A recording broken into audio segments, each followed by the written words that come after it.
Ads का पूरा नाम एक्वायर्ड इम्यून डेफिशिएंसी सिंड्रोम है। यह एक संक्रामक यौन रोग है। जिस वायरस से यह पैदा होता है उसे ह्यूमन इम्यून डेफिशिएंसी वायरस अर्थात संक्षिप्त रूप में HIV कहते हैं। एड्स फैलता है। एड्स के वायरस HIV किसी स्वस्थ व्यक्ति के शरीर में मुख्य रूप से संभोग के दौरान वीर्य से, चुंबन के दौरान लार से, रोगग्रस्त व्यक्ति के खून से और ब्लड चढ़ाने के दौरान या नशे के लिए शिराओं में प्रयुक्त एक ही सिरिंज की निडिल की प्रयोग से पहुंच जाते हैं। एड्स के लक्षण। एड्स के शुरुआती दौर में यह पहचान पाना कठिन होता है कि HIV शरीर में प्रवेश कर चुके हैं या नहीं, क्योंकि इसके लक्षण 5 से 10 वर्ष के बाद भी उभर सकते हैं।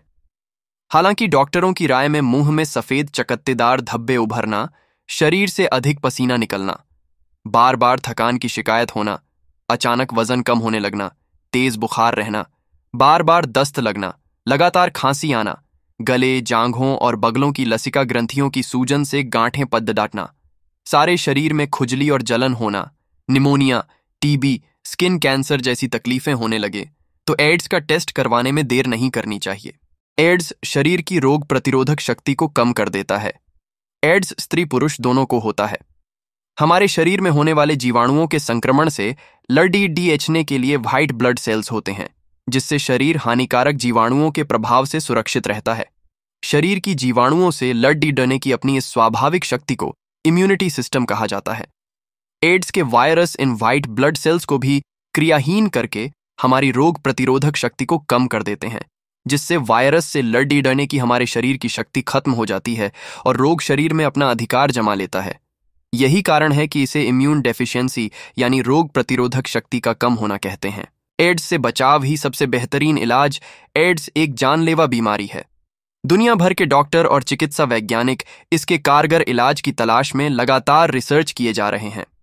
एड्स को कोई समुचित इलाज उपलब्ध नहीं है, इसलिए इस रोग से दूर रहने के लिए बचाव करना ही सबसे बेहतरीन इलाज है। एड्स से पीड़ित व्यक्ति को संभोग से दूर रहना चाहिए। असुरक्षित सेक्स संबंध, समलैंगिक सेक्स संबंध और वेश्याओं से सेक्स करने से बचें। पत्नी को छोड़ देकर पर स्त्रीगमन की आदत से परहेज करें। संभोग के बाद मूत्र त्याग करके अपने गुप्तांगों को साफ पानी से अच्छी तरह धोएं।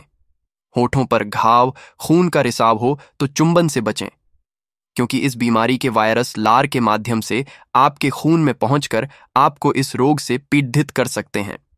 सैलूनों में शेविंग करवाते समय नई ब्लेड का उपयोग करने को कहें। एंटीसेप्टिक लोशन का इस्तेमाल हर बार करें। अन्य व्यक्तियों के ब्लेड या रेजर का उपयोग न करें। ब्लड को शरीर में लेने के पहले उसकी HIV मुक्त होने की जांच अवश्य करवा लें।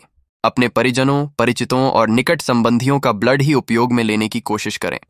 प्रोफेशनल ब्लड डोनर के ब्लड को न खरीदें। इंजेक्शन लगवाते समय डिस्पोजेबल सिरिंज और निडिल का ही प्रयोग करें।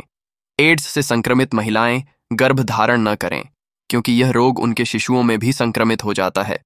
यदि किसी अविवाहित पुरुष या स्त्री एड्स से संक्रमित हो जाए तो उन्हें विवाह नहीं करना चाहिए, क्योंकि एड्स उनके जीवन साथी और बच्चों को संक्रमित करके उनका जीवन बर्बाद कर देगा।